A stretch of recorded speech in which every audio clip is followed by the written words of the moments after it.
Hello, welcome. Today we'll be looking at Ugin the Ineffable, or as I like to call him, Ugin the I don't give an affable.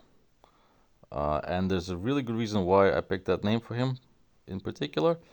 You'll see. You'll see. The way that he works, he's a control walker, alright? And he's got like two phases basically. In the beginning, he's vulnerable. He needs to survive the beginning phase, and it lasts while he's trying to cast his first ability 3 times. Okay, that's the idea. And for that, you need loyalty matches anytime you get any chance you get. So we're gonna try to do that exact thing.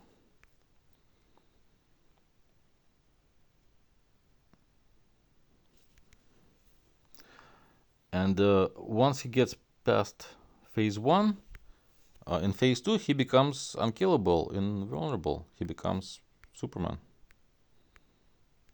basically. And we'll get there. We'll get there. Let's try.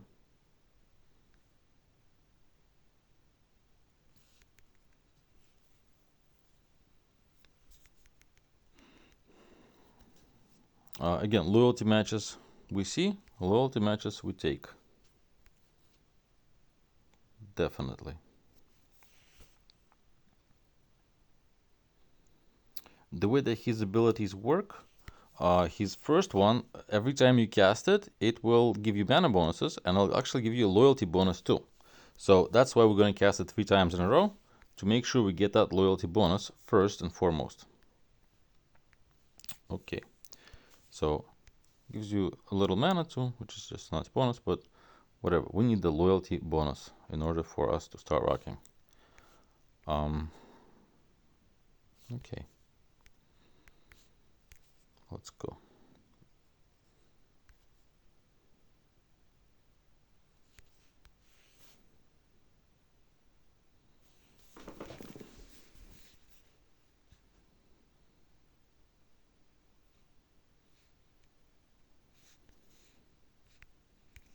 Now we need to match every time we see loyalty, we match it. Doesn't even matter. Even if I take some damage, it happens. It's fine. It's not a biggie.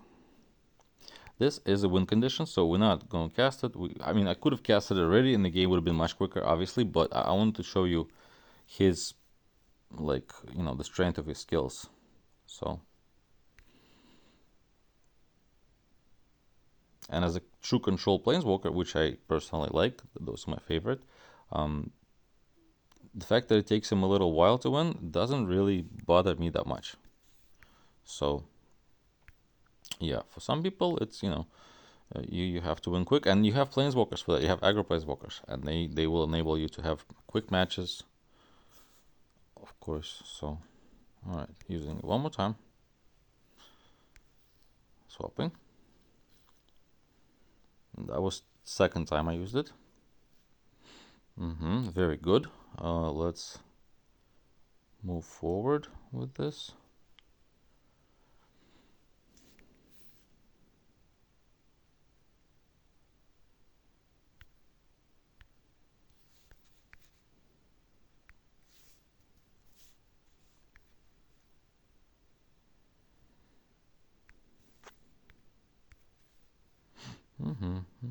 Okay.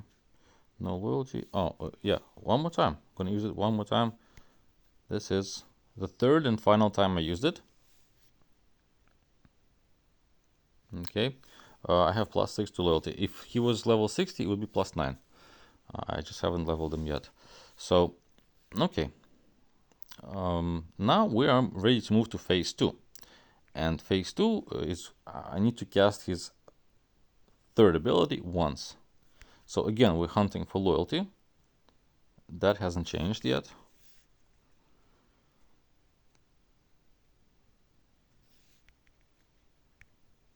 And to hunt for loyalty, we need conversion. Of course, conversion is key. Let's do some conversion. Okay.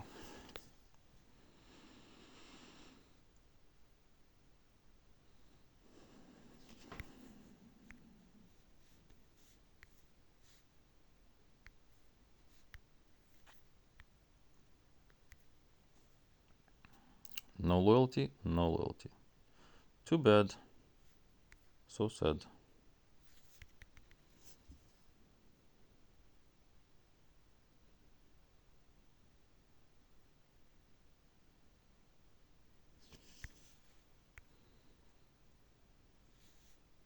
Oh, we got loyalty. Nice. Okay, let's check it out. No, this is where actually don't need this. I can always get it back later. This is what I want you to look at. Right now I have 11 loyalty. Right, not enough to cast his first ability. 12. Now let's make a swap.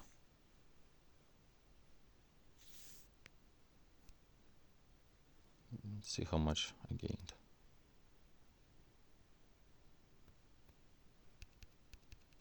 I had 11. Right. Now I have 21. Almost enough to cast his third, but not quite. I'll get it next time. Meanwhile, I'm saving my removal for later, and that's of course save for later too.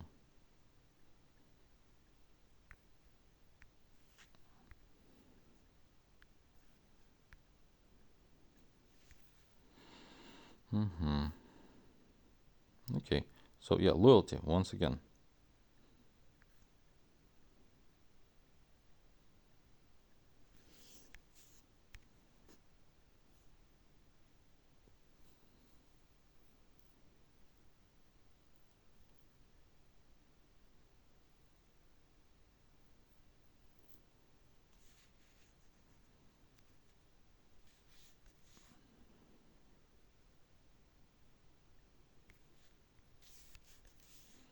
Okay, now I think we're ready. This loyalty is full. Okay, we have a loyalty match. All right, so we're gonna use it once. It will destroy all colored things on board. Vanguards and all, everything get destroyed. Also places this support for me every time I cast it. They don't stack, so each time I cast my third ability, another one of these will be added on the board, and they will all be on the board together, doing its thing. And the thing is converting loyalty gems. On each time loyalty gems are swapped, matched by swapping, it converts 3 loyalty gems, and also it pings them for his highest mana bonus damage. Okay. All right. What do we got? We need to cast a bunch of stuff. Let's cast this and let's cast that, and let's match loyalty, of course.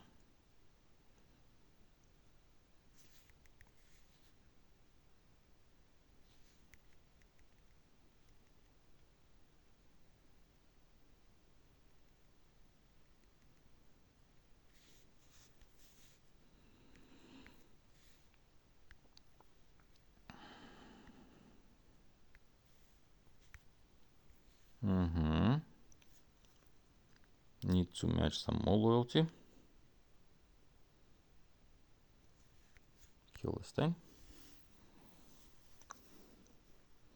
And now we are starting to be in full control of this match. Like, no matter what he casts at this point, doesn't matter. I have his third ability to just kill it right away. And for anything that survives, I can always add this for like lands or artifacts that survived that. Yeah. The only weakness kind of that I see is, well, not only one. Obviously, early game is tough because, you know, early game is tough just because he's a control walker. You know, he can't have an easy early game. He's not a rush type of walker, so yeah. And also filling the board with loyalty gems might be really beneficial to some planeswalkers that might be counter to him, like Quintonius Kant if he gets a lot of loyalty and he matches his, he racks up his first ability. In another video I showed how much he can heal. That could be a problem. So something also to keep in mind. Okay, we're gonna use it anytime. Like, we're not gonna wait for him to even have a threat. I should have used it last turn. The reason why is because we're not just removing his stuff, we are stacking these things. There's one, there's another one. So and they will ping him. It's actually a win condition in itself. So yeah, pretty much at this point I don't really need any of this stuff, right? Just need to cast my things. And well, again, loyalty is always a theme. If you can make a loyalty swap, should.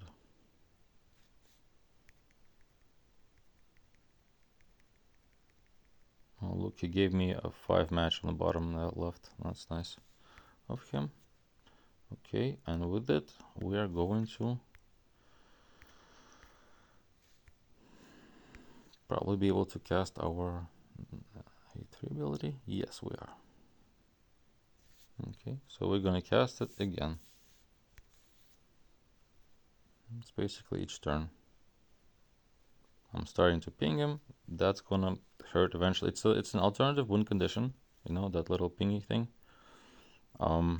It's pretty cool that it's there. It doesn't do too much damage, so you're not gonna probably win with it accidentally. So look, I just casted it. Now I have it again. Just keep that in mind.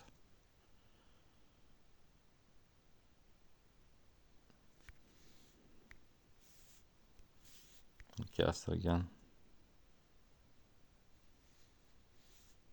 Now it's starting to be a lot of damage, realistically. So yeah, none of this stuff will survive anymore. At this point, we are way past that point of the game. We are just kicking ass and chewing bubblegum, and we're all out of bubblegum.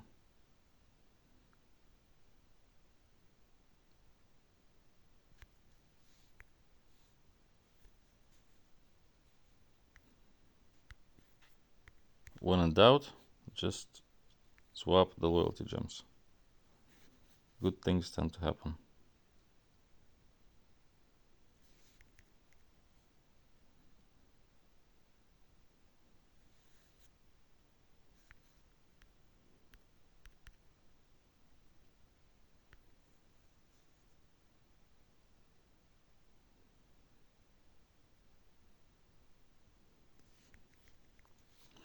Alright, so yeah, basically that's the control. Doesn't matter what he drops, I kill it. That's why I am the ineffable. Okay, I can. Okay, let's see. We're gonna finish the game, right? We need to finish the game. Oh yeah, finish the game. Okay, well, let's finish the game. We have another finish move up our sleeve, and that's his second ability. That's one I don't really use it at all until the very end. Once I established my win, I can just speed things up with it. It also gives you cards from your exile that were placed there earlier. Yeah, so there are counters, of course, to him. You know, like I had a game against Ashiok, the original one that places a mob with his third ability that's based on the cards on exile on my opponent's exile pile. And yeah, that thing got huge real quick. It was pretty scary. I actually ended up losing the game, yes. So, I mean, yeah, there are some things to keep in mind. Certain plainswalkers he might not be the best against. What, our turn again? Okay, let's pump him up. Do some damage. Okay, at this point it doesn't even matter. It doesn't matter. Just throw everything out.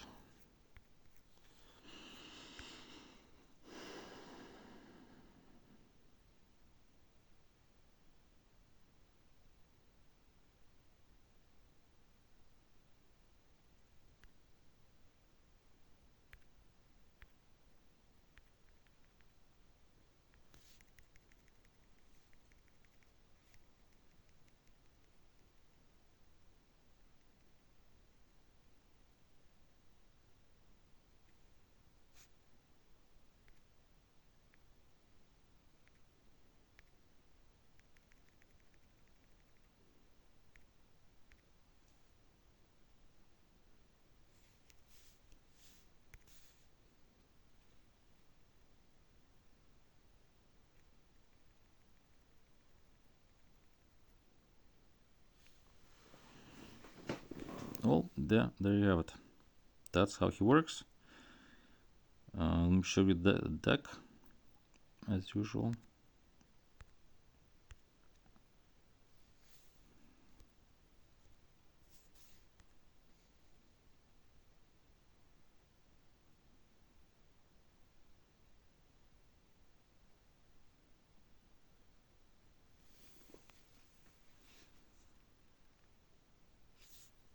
Deck is nothing fancy at all. I mean, yeah, there are a few mythics in there from Origin, but realistically, it could be other things as well. It can make it a lot better. Preferably, if you have a win condition that's colorless, so it doesn't get destroyed by his L3, then that's a great card to put in his deck. I don't have any such things really, so I'm using Top to Spy Network.